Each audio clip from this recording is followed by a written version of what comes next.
안녕하세요. 9988HTV를 시청하고 계시는 시청자 여러분. 오늘은 혈액투석을 하고 계시는 분들이 꼭 알아야 할 내용을 말씀드리겠습니다. 여러분은 혈액투석을 몇 년째 하고 계십니까? 만약 혈액투석을 장기간 하고 계신다면 이것만은 꼭 대비하시길 바랍니다. 혈액투석을 10년 이상 받게 되는 경우 개인의 상태와 신장병의 종류에 따라 다를 수는 있겠지만 다양한 영향과 부작용이 발생할 수 있습니다. 첫째로 혈액투석은 신체에 대한 심리적, 생리적 스트레스를 일으킬 수 있습니다. 장기간의 치료는 신체에 지속적인 부담을 줄 수 있으며 이로 인해 피로, 불안, 우울증 등과 같은 심리적인 증상이 나타날 수 있습니다. 둘째로 혈액투석은 체내의 노폐물을 제거하지만 동시에 필요한 영양소도 제거할 수 있습니다. 따라서 식이 조절과 영양 보충이 아주 중요합니다. 또한 액체 균형을 유지하기 위해 치료 전문가의 지도하에 액체 섭취와 배설 관리를 철저히 해야 합니다. 셋째로 장기간의 혈액투석은 신체의 조절 기능을 저하시킬 수 있습니다. 신체의 호르몬 조절, 혈압 조절, 뼈 대사 등에 영향을 줄 수 있으며 이로 인해 다른 합병증이 발생할 수 있습니다. 넷째로 혈액투석 절차 자체는 혈액 응고의 위험을 내포하며 투석 장치 및 카테터 사용으로 인한 감염의 위험도 증가할 수 있습니다. 이에 따라 혈액 응고 관리와 감염 예방이 중요합니다. 다섯째, 장기간의 혈액투석은 뼈 건강에 영향을 줄 수 있습니다.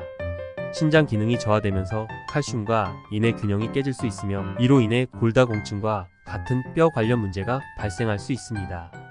이러한 문제들은 혈액투석을 받는 환자들의 개별적인 상황과 신장병의 특성에 따라 다를 수 있습니다. 따라서 혈액투석을 받는 환자는 의료진과의 꾸준한 상담과 모니터링이 필요합니다. 특히 투석 환자의 영양 상태와 액체 균형을 관리하기 위해 다음과 같은 식품 권장사항과 제한사항을 말씀드리겠습니다. 먼저 영양상태 관리를 위해 권장되는 식품으로는 단백질을 섭취해야 합니다. 식물성 단백질인 콩, 두부, 콩나물, 콩가루, 고기와 함께 식물성 단백질을 고려할 수 있습니다. 그러나 단백질 섭취량은 개인의 신장 기능과 요구사항에 따라 조절되어야 합니다.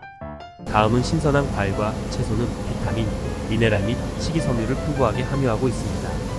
가능한 신선하고 다양한 종류의 과일과 채소를 섭취하는 것이 좋습니다.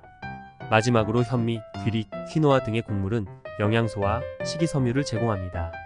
전분류 식품은 에너지를 제공하고 조절된 양으로 섭취하는 것이 좋습니다. 다음은 액체 균형 관리를 위해 제한되는 식품입니다. 첫째로 소금이 많이 든 가공식품, 소스, 조미료, 간편식 등의 나트륨 함유 식품은 액체 균형을 어렵게 할 수 있으므로 제한하는 것이 좋습니다. 둘째는 바나나, 감자, 새우, 장과 같은 고칼륨 식품은 신장에서의 배설이 어려울 수 있으므로 의료진의 지도에 따라 제한할 필요가 있습니다. 마지막으로 알코올 및 카페인은 체액 배설을 증가시킬 수 있으므로 음주와 과도한 커피 또는 탄산음료 섭취는 제한해야 합니다. 다음으로는 혈액투석을 받는 환자가 다양한 문제점이 발생할 경우 아래에는 각 문제에 대한 구체적인 조치 예시를 말씀드리겠습니다. 첫째, 심리적 문제로 피로, 불안, 우울증 등입니다. 심리적인 문제가 발생할 경우 심리 상담을 받거나 심리적인 지원을 받을 수 있는 전문가와의 정기적인 상담이 필요합니다. 이를 통해 심리적인 부담을 경감시키고 필요한 지원을 받을 수 있습니다.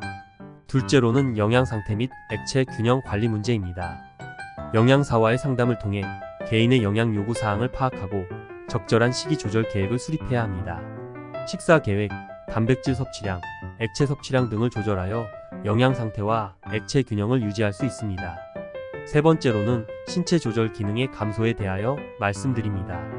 의료진은 신체 조절 기능의 변화를 지속적으로 모니터링하고 필요한 조치를 취할 수 있습니다. 혈압, 혈당, 호르몬 수치 등을 정기적으로 확인하여 이상이 있을 경우 조절을 위한 약물 치료나 기타 치료 방법을 제시할 수 있습니다. 네 번째는 혈액 응고 및 감염의 문제가 발생할 수 있습니다.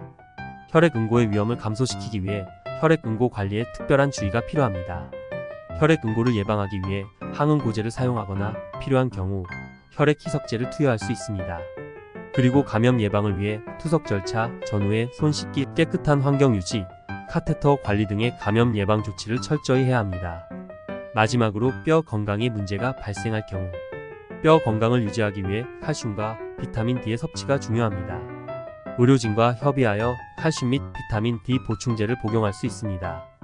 그리고 권장되는 운동을 통해 뼈 건강을 유지할 수 있습니다. 의료진의 지도 하에 적절한 운동 계획을 수립하여 실천해야 합니다. 오늘 말씀드린 내용은 어떠셨나요? 좋으셨다면 구독과 좋아요를 눌러주시고 알람도 눌러주세요. 감사합니다.